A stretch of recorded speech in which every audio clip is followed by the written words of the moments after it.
Hello student, कैसे हैं आप लोग। आज की इस वीडियो में हम देखेंगे हिस्ट्री का इम्पोर्टेंट क्वेश्चन है ये। कई बार आप लोगों ने पढ़ा होगा राज्य हड़प नीति, ठीक है।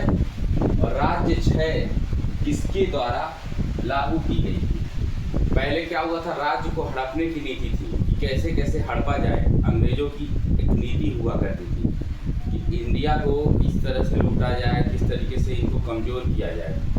उसी में एक नीति थी, इसका नाम है राज्य हड़प नीति, ठीक है। राज्य हड़प नीति, इसमें क्या होता था कि जिस भी राजा के बेटा नहीं होता था, उत्तराधिकारी नहीं होता था, उसको उसके और कोई उसके घर के लोग राजा नहीं बन सकते थे, ठीक है ना। सिर्फ राजा का ही लड़का राजा बन सकता था। अगर ऐसा नहीं होता, अगर लड़का नहीं है उसके पास, तो वो पूरा राज्य चला जाता था किसके अंतर्गत, कंपनी, यानी कि जो ईस्ट इंडिया कंपनी थी, या ये मान लिए अंग्रेज जो थे, उसके अंतर्गत चला जाता था।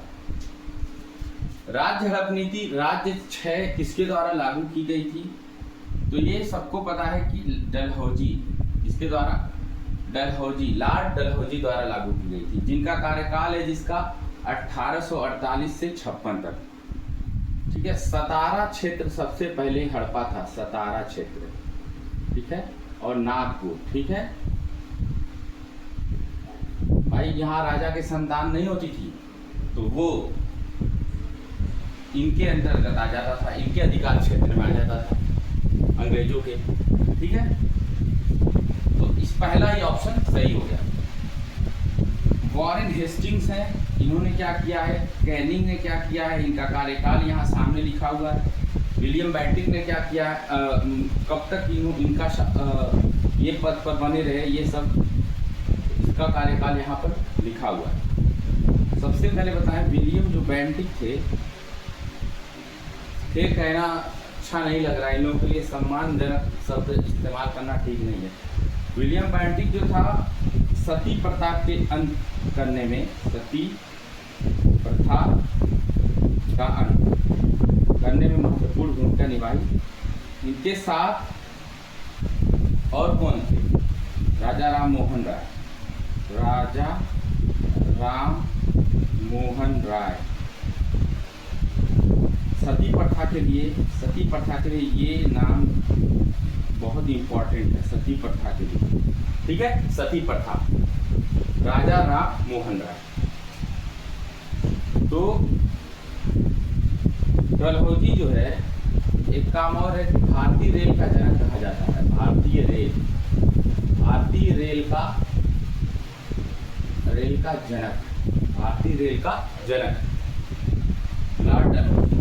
हेस्टिंग्स 1773 में रेगुलेटिंग एक्ट पास हुआ, रेगुलेटिंग एक्ट,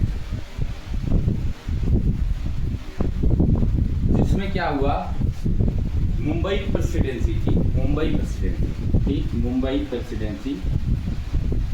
तब इसका नाम बॉम्बे था, ठीक है, बॉम्बे प्रेसिडेंसी। और मद्रास, ठीक है, अब तो चेन्नई हो गया, मद्रास प्रेसिडेंसी को एक करके बंगाल में मिला दिया गया, ठीक है ना, बंगाल। और बंगाल के गवर्नर को गवर्नर जनरल कहा जाने लगा। क्या कहा जाने लगा, गवर्नर जनरल, ठीक है ना। तो ये हेस्टिंग से रिलेटेड जो तथ्य है उसको बता दिया गया है। कैनिंग क्या था, 1857 का जो स्वतंत्रता संग्राम था, उस टाइम पर यही गवर्नर था, कैनिंग। कौन था, कैनिंग। तो आपने देखा सभी से रिलेटेड जो भी है, Dalhousie, Hasting, Canning, William Bentinck, इससे रिलेटेड हमने कुछ चीज़ें यहाँ पर जान ली हैं। नेक्स्ट वीडियो में फिर मिलेंगे, ठीक है। तो बताइए कैसा लगा वीडियो आपको। Thank you.